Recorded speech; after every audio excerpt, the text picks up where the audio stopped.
Kocin Barcelona Xavi Hernandez ya ji daɗin makonnin baya-bayan na kungiyar ƙwallon kafa ta Barcelona, yayin da kuma yake shirin fafatawa da kungiyar ƙwallon kafa ta PSG da kuma kungiyar ƙwallon kafa ta Real Madrid a mako mai zuwa, bayan da suka doke kungiyar ƙwallon kafa ta Cadiz da ci 1 da nema. Dan wasa Joe Felix ne ya karawa da Barcelona maki 3 akan kungiyar ƙwallon kafa ta Cadiz. Dan wasan gaban Portugal din ya sauye shekani da bugun keke wato bicycle kick, wanda hakan ya sa Barcelona tana biye da kungiyar ƙwallon kafa ta Real Madrid da tazarar maki 8. Ƙwallon da dan wasa Joe Felix ya zira a bugun daga kai sai mai tsaron gida ya bai wa kungiyar ƙwallon kafa ta Barcelona nasara da ci 1 da nema a karamar hukumar Cadiz. Sannan kuma ta dawo da kungiyar tazarar maki 8 tsakaninta da Real Madrid wadda take jagorancin gasar La Liga. Barcelona ta tsawaita nasara a dukkanin gasa inda ta fafata wasanni 6 ba tare da an doke ta ba, kuma ba tare da an rike ta ba ko da cancaras wato draw. Baka wanda ta yi waje da kungiyar ƙwallon kafa ta PSG a wasan dab da na kusa da na karshe da ci 3 da 2 wanda suka fafata a tsakiyar mako a filin wasa na Parc des Princes wanda ya kasance na mallakin kungiyar ƙwallon kafa ta PSG. A hali yanzu Barcelona ba ta yi rashin nasara ba kusan wasanni 13 kafin kuma su fafata wasan El Clasico a mako mai zuwa inda za a yi a gida mamallakin kungiyar ƙwallon kafa ta Barcelona. Baka za ta shiga mako mai muhimmanci inda kungiyar ta wallafa bayanai kamar haka, kuma sun wallafa wannan ne gabanin wasan su da za su yi da kungiyar ƙwallon kafa ta PSG. Rahoton ya bada bayanin cewa Barcelona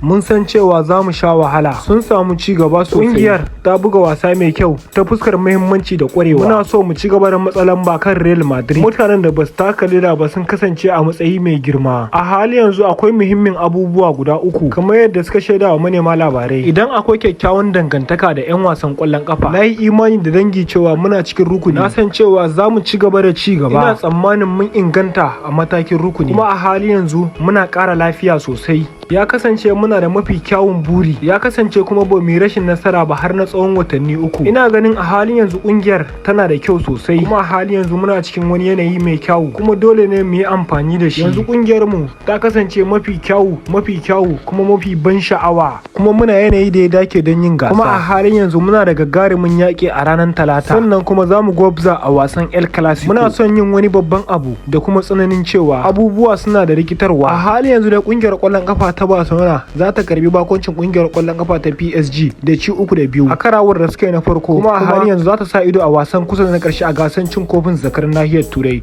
Bayan haka za ta yi tafiya zuwa Santiago Bernabeu domin samun damar yanke tazara da Real Madrid ke jagorancin gasar La Liga a halin yanzu. Mun gode da sauraro. Wannan channel ne na magoya bayan kungiyar ƙwallon kafa ta Barcelona.